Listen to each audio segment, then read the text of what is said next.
Good morning dear students, welcome in our SST class.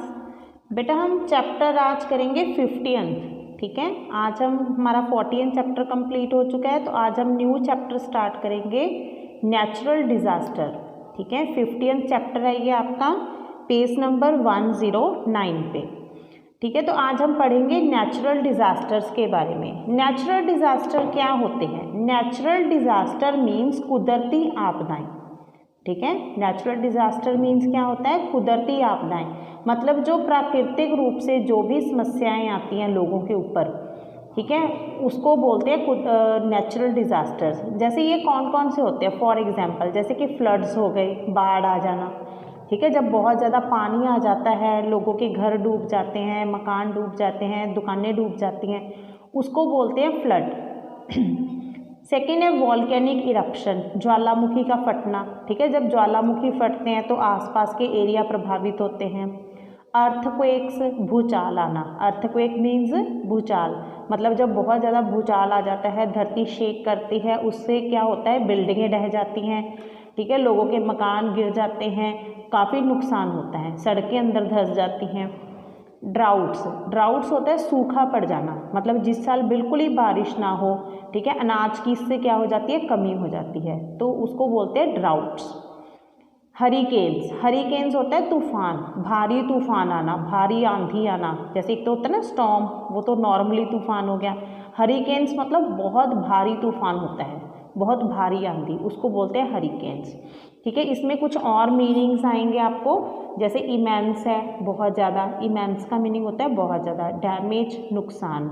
Destruction, तबाही। Collapse, गिर जाना, ठीक है। ये आप मीनिंग भी नोट कर लेना। चलो हम लेसन पढ़ना शुरू करते हैं। A natural disaster is a calamity. Natural disaster क्या है? वो मुसीबत है जो कुदरत की तरफ से आती है। Floods, volcanic eruption, earthquake, tsunami, droughts और हरिकेन, ये सारे नेचुरल डिज़ास्टर के एग्जाम्पल हैं। तो इनसे क्या होता है? बहुत ज़्यादा नुकसान होता है मनुष्य की जीवन को और उसके सामान को, ह्यूमन लाइफ को भी और प्रॉपर्टी को भी। चलो हम कहते कुछ नेचुरल डिज़ास्टर्स के बारे में पढ़ते हैं। फर्स्ट ऑफ ऑल है अर्थक्वेक। जब भी कोई अर्थक्वेक आता है तो धरती क्या है? शेक करती है। शेक मतलब हिलती है। भूचाल क्या है? धरती के तल पे एकदम से ट्रेमर होना, एकदम से धरती में मूवमेंट होनी, हिलजुल होनी, ठीक है। ये किसकी वजह से होता है? धरती के डीप इनसाइड मूवमेंट की वजह से, मतलब धरती के बहुत अंदर जो मूवमेंट्स होती हैं ना इंटरनल, उनकी वजह से भूचाल आता है। देखिए इस पेज पे कुछ पिक्स दी हुई हैं आपको। ये देखो, ये जो फर्स्ट पिक है ये सुनामी लहरों की पिक है, ठीक है। इस तरह से सुनामी लहरें उठती हैं। ये बाढ़ का दृश्य है, फ्लड आना, ठीक है। और ये क्या है? अर्थक्वेक का, इस तरह से बिल्डिंगें ढह जाती हैं, ठीक है। ये हरिकेन्स, तूफान, ठीक है। ये साइक्लोन है, चक्रवात आते हैं। ये ड्राउट की पिक्चर है, ठीक है, सूखा पड़ जाता है जब ऐसे। नेक्स्ट पेज पे आओ। A severe earthquake can cause, जब बहुत बड़ा भूचाल आता है उससे क्या होता है? मौत हो जाती है, ठीक है, और बहुत आसपास के एरिया में तबाही फैल जाती है। बिल्डिंगें कोलैप्स, बिल्डिंगें क्या होती हैं? गिर जाती हैं, ठीक है। कोलैप्स का मीनिंग पढ़ा था ना हमने, गिर जाना। और जो सड़कें हैं वो अंदर को धंस जाती हैं। केव इन, ट्रीज फॉल, ट्रीज गिर जाते हैं, और ब्रिजेस ब्रेक, ठीक है, पुल टूट जाते हैं। There may be fires because of the snapping of electric wires, और क्या होता है? जो इलेक्ट्रिक बिजली की तारें होते हैं उनके टूट जाने से क्या होता है? आग लग जाती है। और फ्लड आ जाते हैं, क्योंकि जो डैम के किनारे होते हैं, बांध के किनारे, वो भी टूट जाते हैं। तो जब आफ्टर एन अर्थक्वेक, भूचाल के बाद लोगों को क्या है? फिर कई हफ्तों तक तंबुओं में रहना पड़ता है, टेंट्स बना के रहना पड़ता है, टेंट्स लगा के, क्योंकि जब तक उनके दोबारा से मकान नहीं बन जाते, क्योंकि उनके वो मकान तो ढह गए, ठीक है। फिर वो नए मकान बनाते हैं, फिर उनमें रहते हैं। अर्थक्वेक्स कहते हैं भारत के कुछ हिस्सों में बहुत कॉमन है। कहाँ पे? जैसे कि हिमालय क्षेत्र में। बहुत बड़ा अर्थक्वेक आया था गुजरात में 26 जनवरी 2001 को। इससे बहुत बड़ी तबाही हुई थी, सीवियर डिवास्टेशन। कितने लोग मारे गए थे इसमें? 20,000, ठीक है। बहुत सारे लोग बेघर हो गए थे, होमलेस, और अपना सब कुछ उन्होंने खो दिया था।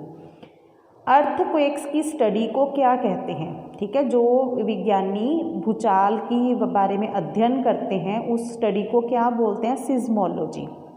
इसमें जो इंस्ट्रूमेंट यूज़ किए जाते हैं वो होते हैं सीज़मोग्राफ, वो रिकॉर्ड करता है। सीज़मोग्राफ पे इसको धरती की मूवमेंट को, शेकिंग को रिकॉर्ड किया जाता है। धरती की जो भूचाल की जो तीव्रता है वो किस पे मापी जाती है, रिक्टर स्केल पे। ये भी आपने अंडरलाइन करना है, किस स्केल पे मापी जाती है, रिक्टर स्केल पे 1 to 10 तक। अर्थक्वेक्स ऑफ इंटेंसिटी 3, जो तो जब तो उस पर रिक्टर स्केल पे जो इंटेंसिटी है वो 3 या इससे कम आए तो समझ लो भूचाल की तीव्रता बहुत कम थी। इस तरह के भूचाल कहते हैं हमेशा वर्ल्ड में आते ही रहते हैं कहीं ना कहीं, इनसे ज़्यादा नुकसान नहीं होता, डैमेज नहीं होता। अगर इंटेंसिटी आती है 6 या इससे ऊपर तो बहुत ज़्यादा तबाही होती है। लेकिन अब ऐसा मतलब इसका समाधान ढूंढा जा रहा है कि जितनी भी बिल्डिंगें वगैरह बनती हैं, ब्रिज वगैरह बनते हैं, उनका डिज़ाइन इस प्रकार से प्रिपेयर होता है कि वो अर्थक्वेक प्रूफ बिल्डिंग बन जाती है। मतलब उस पर भूचाल का फिर कोई असर नहीं होता। जब भूचाल आता है बिल्डिंगें और ब्रिजेस उसके साथ स्वे करते हैं, हिलते तो हैं ऐसे लेकिन गिरते नहीं, डोंट कोलैप्स, ठीक है। तो इसके लिए हमें क्या क्या प्रिकॉशंस यूज़ करने चाहिए, जब भूचाल आता है लोग क्या क्या प्रिकॉशन यूज़ करते हैं। An earthquake can be felt by the shaking of the ground, कहते हैं जब धरती पे हम भूचाल, धरती की जब हिलती है तो भूचाल को महसूस कर सकते हैं, फैंस हिलते हैं, पिक्चर्स हिलती हैं वॉल पे। तो कहते हैं अब आप if you feel an earthquake, फिर आपको क्या करना चाहिए, एकदम से कहते हैं बिल्डिंग से इमीडिएटली तुरंत बाहर आ जाओ दौड़ के। सबसे सेफ जगह कौन होती है, बाहर ही होती है। आप बिल्डिंग से, ऊंचे ऊंचे ट्रीज से परे खड़े हो जाओ जहाँ पे आप पे कुछ भी ना गिरे।